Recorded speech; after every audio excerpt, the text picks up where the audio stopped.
Hello. In this session, we will look at your remote backend introduction. So we'll understand what is the remote backend and what are the various options we have. Now, using the local backend is fine as long as you're not going to share the state file with anyone, or rather, only you are only the developer who is working on setting up the infra. Then it's fine to use the local backend and to store the state file on your local machine itself. However, if you have multiple people in your team, or if you want to share the state file with multiple developers, then you cannot store the state file on your local machine. You will have to store that state file in a remote location, and that is where we can make use of your remote backend. So this is where we can make use of the remote backend to store the state file in a remote location, and then we can ask the developers to access that by defining the remote backend in the configuration files. So a remote backend is a remote state that can be shared, providing helpful capabilities such as preventing conflicts and inconsistencies. So using a remote state is a best practice in an enterprise or when collaborating across a team. So at any point when you have multiple people in a team, then we always make use of your remote backend to store the state files. Now, the main reason for using this remote backend is to have a single source of truth. Okay, so basically, you'll have all the state files in one common location, which will act as a single source of truth for your infrastructure. Now, this protects against divergent state files or multiple copies of your state files. When working as infrastructure as code as a team, having state stored remotely ensures consistency. So making sure everyone is consistent with their infra setup so that any developer will know what changes have already been applied and not inadvertently override or revert another's changes. So basically this avoids your conflicts.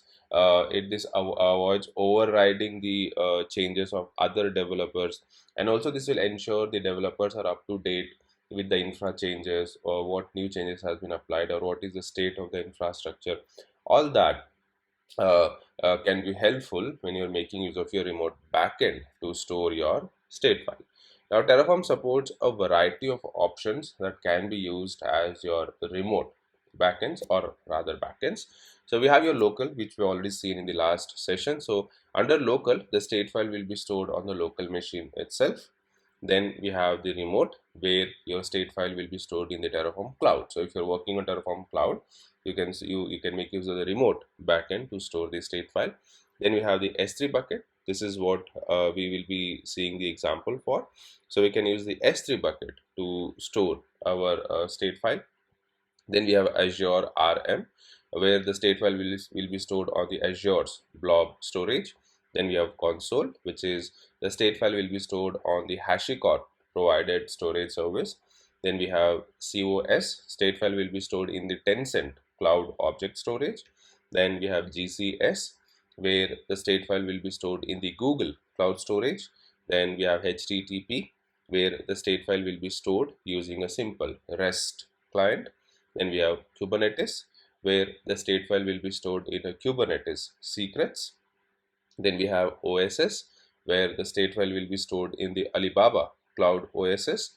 And then finally, we have your PG, where the state file will be stored in the Postgres database. So these are all the options or the backends that Terraform supports to store your state file. You can use any of these depending on your use case. We will be using this S3 bucket to store our state file, or as a remote backend to store our state file. So in the next session, we will see an example for this. So that's basically an introduction to the remote backend. That's all for this session. Thank you.